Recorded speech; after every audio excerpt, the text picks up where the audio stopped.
Hey everyone, I'm Bill. I'm with Calimoto TV, and today we're talking about, yep, you guessed it, my 2016 Polaris Slingshot. And you probably want to know, like many people want to know, what happened, what led up to it, what was the aftermath of it. So I'm going to go through everything you needed to know about what happened with my Polaris Slingshot. So I bought the Polaris in late 2015. I was working with a company and I bought it for basically marketing. We ended up having the thing wrapped and it did exactly what we wanted it to do. It turned heads. We had pictures taken of this thing. We were tagged on Instagram everywhere, Facebook. So when people saw this thing, they took pictures of it. It was early. Nobody had seen these things. So it served the purpose that we wanted, and that was basically for our marketing. We took it to shows, we took it to events, we did all kinds of stuff with it.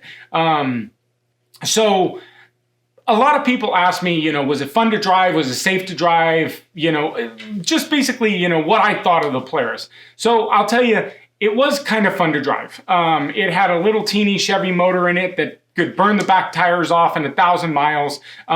So that was fun. Now, when it came to safety, it wasn't safe at all. Anybody that drove that thing was like, what? It's not safe. So imagine strapping yourself into a motorcycle with no safety features. There's no airbags in it. You're basically seatbelted into a cage. And if anything had happened, you've got to figure out how to get out of this cage. So, the tightness of the car, it wasn't very tight. The steering wasn't very tight. It just wasn't, it wasn't a car. It's very much like a motorcycle. And I wore safety protection. I always wore a helmet in the thing. The windshield kind of went up to about here. So anything that came over the windshield would have gone in my face. So I always wore a helmet. But look, it was a fun vehicle. But it was not worth the money. The safety wise, now that I know, I wouldn't have done what I did with what I know now. So leading up to the day of the incident and the fire with the Slingshot, we had taken it out to a show in San Francisco. We kind of had it displayed and everything was fine. And it was kind of funny because driving to San Francisco that morning, almost in the location that driving home that the fire happened, I was in Vallejo, and this big truck had tired the side of this Prius. And I had looked over at the Prius and I just saw these big tire marks down the side of this Prius. And I thought, man, if that happened here, it would have been a problem, right? So anyways, I go to San Francisco and I come back from San Francisco. I drive through the city and I go into Marin. I have dinner, get fueled up, and I start heading back. And I'm through Vallejo, coming down through Cordelia, and the car starts to run a little bit funny. And I'm not sure exactly what was happening, but all I know is it was kind of sputtering a little bit. So I was in the fast lane at the time. So I moved over to the number 3 lane, moved over to the number 2 lane, towards the slow lane. And I'm just about to get into the slow lane, and a cop had actually passed me pulling over somebody. So they pulled over, and I thought, hey, what better place than to pull over behind a cop if there's an issue or a problem. So I pull over, and I put the car in neutral. It was a 5-speed. So I put it in neutral, and I kind of revved the engine a couple times, and seemed to rev fine. It seemed to run fine, but when it was kind of under a load, it wasn't running very good. So a second or two later, I kind of feel that my foot is hot towards the clutch side. And I look down into the where the pedals are, and there's flames shooting out from where the clutch pedal is, and like almost on my foot. So I pull the e-brake. It happened so fast. I don't think I even turned off the car. I think I'm unbuckled and I booked out of the car. So I got out and I had my helmet on. So I start kind of running towards the police officer, and I stop and I look back to the car, and I'm taking off my helmet, and there's flames literally shooting to the bottom of the car towards the ground, like shooting. It wasn't like there was a little bit of flames. It was like a pressurized fire.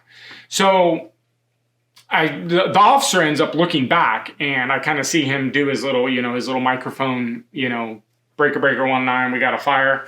So by the time I looked back, the car is starting to already, there's a lot of smoke already.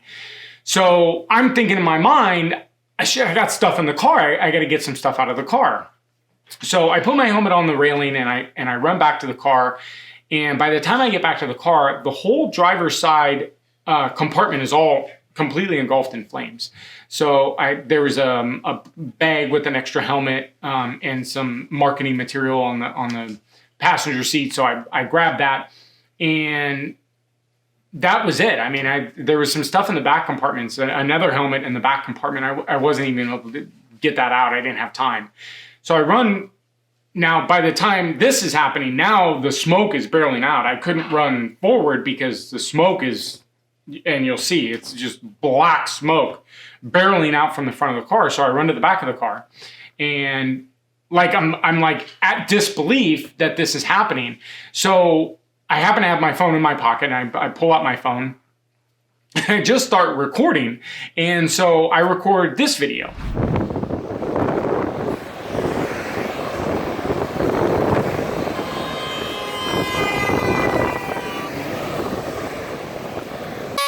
Man.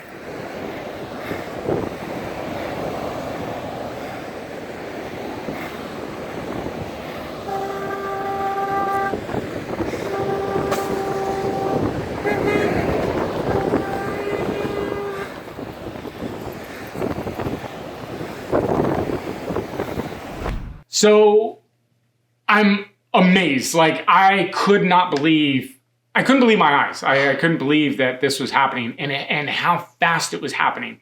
So the video you just saw was probably within a minute or two of stopping on the shoulder. That's how fast that car caught on fire. So it wasn't but 30 seconds later, I start to record this video.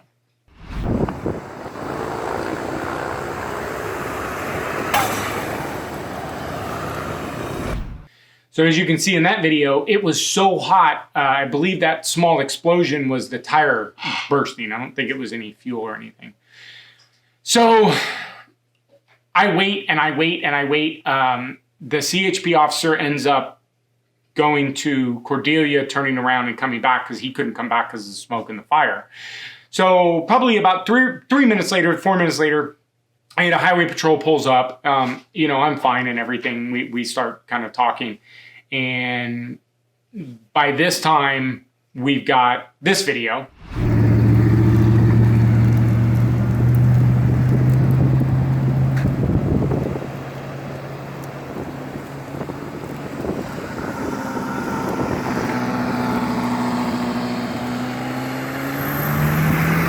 So shortly after that, the fire department shows up. Actually, two departments show up. One actually shows up down the hill. The car started a big brush fire, and one stopped on the highway. Basically, the highway almost was shut down, and they extinguished the fire. But at this time, the car was like nothing. I couldn't believe my eyes.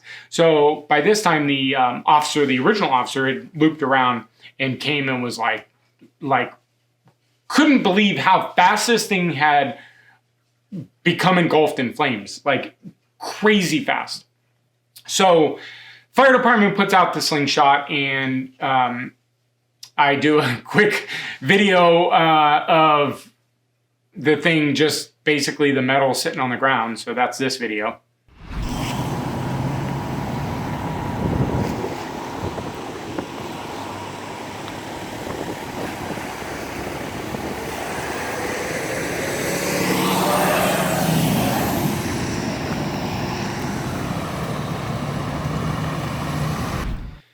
So CHP asked me, what do you want to do? And I says, hey, I got a yard at my